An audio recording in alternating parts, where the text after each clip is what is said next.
Eu sou Rubens, da Maria José. E eu sou a Maria José do Rubens. Casados para sempre.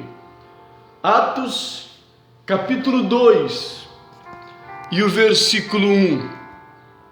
A Bíblia diz que no dia, e cumprido o seu dia de Pentecostes, estavam todos reunidos em um mesmo lugar. E de repente veio sobre eles um vento veemente, impetuoso, e que encheu toda a casa. Estamos falando com os irmãos sobre a importância de orarmos juntos. Casal que ora juntos, permanece juntos. Atos capítulo 2 e o versículo 1 diz o seguinte, que eles estavam todos reunidos no mesmo lugar. Como é bom a gente saber isso, como é importante estarmos todos reunidos em um mesmo lugar. A Bíblia diz que aonde estiver 2 ou 3 reunidos no nome dele, ele se faz presente no meio. Agora, pode correr um perigo com isso aí, pode haver um problema, porque de repente nós estamos reunidos, mas não estamos unidos. Nós às vezes estamos reunidos com o corpo se faz presente, mas a mente não, o coração não. De repente o corpo se faz presente, mas eu estou pensando em outras coisas. Às vezes o corpo se faz presente, mas eu não estou de acordo. Isto ocorre entre famílias, isto acontece entre casais. Às vezes estamos reunidos, às vezes estamos juntos, mas não estamos unidos. Então o que vamos fazer? Ali a Bíblia diz que eles estavam reunidos, mas eu acredito que não era só reunidos. Vamos fazer o seguinte, vamos separar sílabas, vamos rachar essa palavra reunidos, vamos tirar o re e vamos ficar com o quê? Com unidos. Eu acredito que além deles estarem reunidos, eles estavam unidos. Vamos tirar o re e ficar com unidos. É isto que é importante. Eu acredito que é muito mais importante ainda do que estarmos reunidos. Lógico, precisamos estar no corpo presente. Às vezes o esposo e a esposa estão corpo presente, mas não estão unidos. Assim, além de estarmos reunidos, devemos estar unidos. Unidos em um mesmo propósito, unidos em uma mesma comunhão, unidos em acordo. E então, o que acontece com os discípulos? Que além de estarem reunidos, estavam unidos. A Bíblia diz que o Espírito Santo de Deus desceu, o Espírito Santo desceu e encheu toda a casa. Aleluia! Eu acredito que as nossas casas não são mais cheias do Espírito Santo, porque às vezes só estamos reunidos, mas não estamos unidos. Às vezes só estamos corpo presente, mas não estamos ali com a alma, com a mente, com o coração, em concordância, segundo a palavra do Senhor. E a Bíblia diz que de repente a casa foi toda cheia do Espírito Santo. Aleluia! Que possamos ter casas mais cheias do Espírito Santo, que possamos ter mais casais cheios do Espírito Santo. Mas para isso precisamos nos unir em oração. Casal que ora juntos, permanecem juntos. Então vamos dar continuidade ao nosso estudo, que ao longo de alguns dias estamos falando sobre a importância de um Aleluia. casal estar orando junto. Orientações para orar junto. Aleluia. É a hora de intimidade entre você e seu cônjuge e Deus. É uma hora, realmente, né? Aquele momento que você tira para ter aquela intimidade ali com o seu Deus e automaticamente junto ali com o seu cônjuge. Então serão os três ali.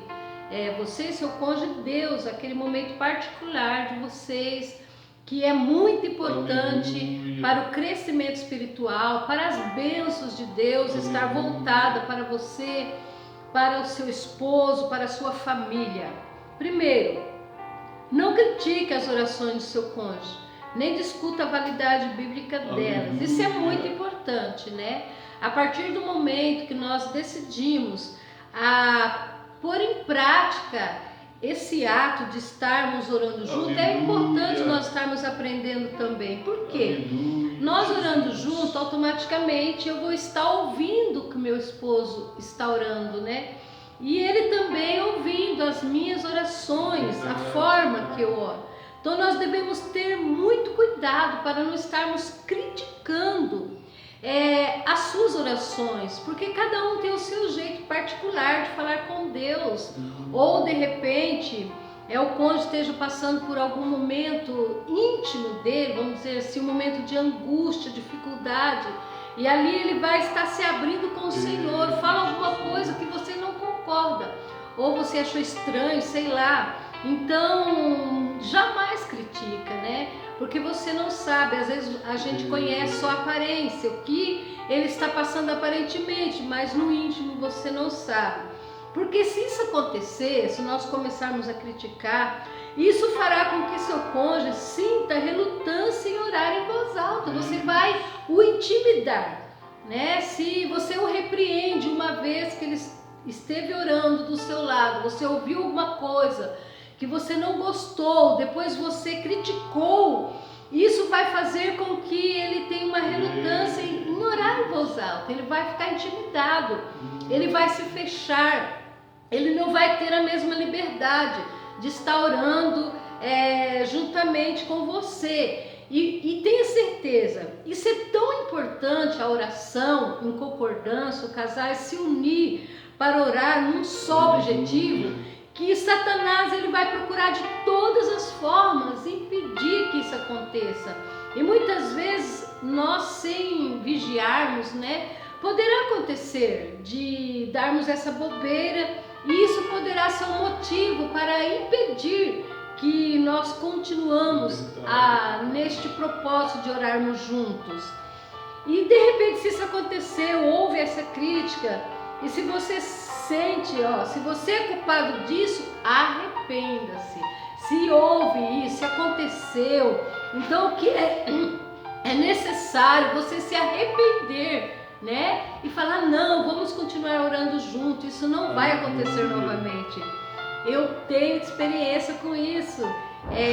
Logo que nós começamos a orar junto, um dia, nós já oramos junto, às vezes só de joelho, dobrado o joelho, um perto do outro. E teve um momento na nossa vida que nós estávamos passando uma dificuldade muito grande, espiritual, em nosso ministério. E já chegou o momento de nós estarmos orando, não só de joelho perto do outro, mas de mão dadas. A gente se unia, pegava nas mãos ali, muitas vezes até mesmo abraçado, ali orando, tendo aquela intimidade ali com o Pai. E um dia, meu esposo angustiado, né, com uma situação, ele estava muito triste com a situação que ele estava vivendo, né, até no ministério. E ele ali orando, e eu automaticamente ouvindo, né? E no momento eu não concordei com aquela oração que ele estava fazendo. E eu comecei dentro de mim reprovar aquela oração. Falei, meu Deus, mas não pode. Eu achando que ele tinha que fazer alguma coisa e ele falando com Deus que ele não iria fazer, né? Aí quando terminamos de orar, a primeira coisa que eu fiz, quando levantamos de joelho, não, você está errado, você tem que fazer, você não pode deixar de ir naquele lugar, você tem que estar lá, né? Então, na verdade, eu nem tinha chegado ainda ao conhecimento deste estudo, no qual nós estamos fazendo com vocês. E naquele momento ele ficou muito irado, ele ficou nervoso, né? Aí foi onde se viu, você fica ouvindo orar, prestando atenção na minha oração, para depois vir ficar falando, né, na minha cabeça. Então teve aquele momento ali de nós discutirmos um pouco, e ali, né, realmente eu estava errada, porque é o que ele estava sentindo, que ele estava falando com Deus. Quem sou eu, né? Então, se você é culpado disso, arrependa-se. Se isso aconteceu, arrependa-se, né? Volte novamente. Não deixe que isso venha impedir você de dar continuidade a esse trabalho de oração em conjunto. Resolva buscar a unidade durante o tempo de oração juntos. Isso é muito importante. Essa orientação aqui, eu acho ela muito importante. Vocês resolveram buscar a unidade durante o tempo de oração. O que seria isso, né? Haver uma concordância na oração. No caso, se vocês têm algum propósito para orar, aí vocês falam, vamos orar pelo mesmo objetivo? Porque eu acho estranho, imagina, um pede uma coisa e outro pede outra. Um almeja algo mais excelente, o outro não. Então entre em concordância. Vamos nós dois fazermos esse pedido ao Pai. Tem que haver essa unidade na oração. Resolva buscar a unidade durante o tempo de oração. Aleluia. Eu acho que no mesmo tempo, no sentido do que vocês vão pedir e também o tempo de orar junto. Né? Qual o horário, qual é o tempo estipulado. Isso tem que haver uma concordância, para que Satanás não tenha força, muitas vezes, de entrar nas mínimas coisas e haver ali uma dissensão, uma discórdia.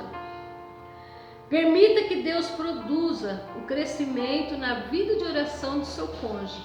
Realmente, né, nós temos que permitir que Deus venha produzindo cada dia mais o crescimento, porque se nós aplicarmos isso em nossa vida diária, possa ter certeza que vai haver um crescimento.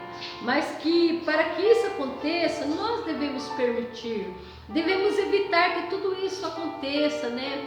As discórdias, as críticas, a falta de concordância, e devemos evitar que isso aconteça para que possa haver, Deus produz em nós um crescimento na nossa vida diária de oração, tanto um crescimento assim espiritual, como também um crescimento no tempo de oração. Quando nós colocamos isso em prática, você pode ter certeza que cada dia mais vai ficando melhor. Às vezes começamos orando um pouquinho, com o tempo você menos percebe, você já está orando um tempo bem mais elevado. Orientações para orar juntos. Casal que ora juntos, permanecem juntos. Estamos aqui aplicando, passando a você, conversando com você, orientações para orar juntos.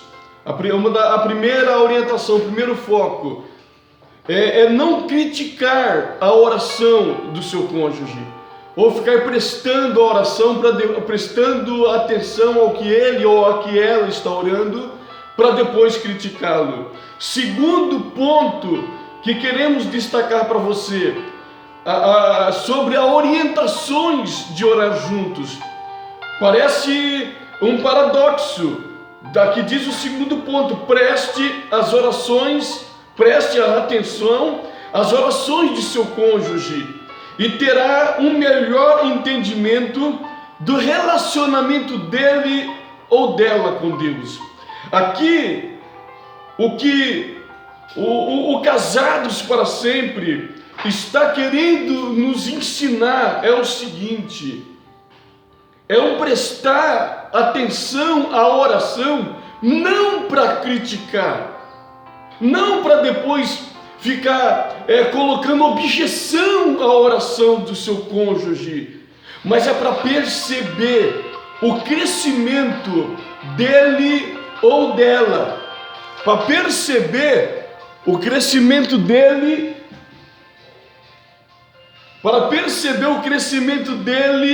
ou dela diante do Senhor. E aí, aprenda a entender melhor o coração do seu cônjuge. Sim, quando você presta atenção à oração do seu cônjuge, não para criticar, não para falar mal, mas você vai perceber que ele vai fazer algumas declarações, ou ela fazer algumas declarações sobre as suas fraquezas, sobre a sua falha de intimidade com Deus, mas você não vai criticá-lo. Então o que vai acontecer? Vai acontecer o que diz na parte B. É um privilégio especial participar da conversão de alguém com Deus. Então você vai perceber que ele declarou falhas, declarou erros, mas com o passar dos dias, dos tempos, você vai perceber um crescimento dele ou dela. E aí, poxa, e é um privilégio, poxa, sem dúvida. Quem era eu há 32 anos atrás, há 34 anos atrás de casados, e quem era minha esposa, e quem somos hoje? É um privilégio a gente acompanhar a conversão, a gente acompanhar o crescimento, a gente acompanhar a pessoa e se colocando diante de Deus. E aí você pode ajudar o cônjuge através da oração, não criticando o cônjuge, não querendo colocar métodos nele, fazer observância de críticas nele ou nela, não. Mas você vai poder ajudá-lo em oração. E é um privilégio a gente ver o crescimento do nosso parceiro, da nossa parceira diante de Deus. Siga essas orientações e passe a orar juntos. Casal que ora juntos, permanecem juntos. Deus te abençoe em nome do Senhor Jesus. Que Deus abençoe a todos, que vocês tenham um ótimo dia e que Deus vos encha de graça e sabedoria.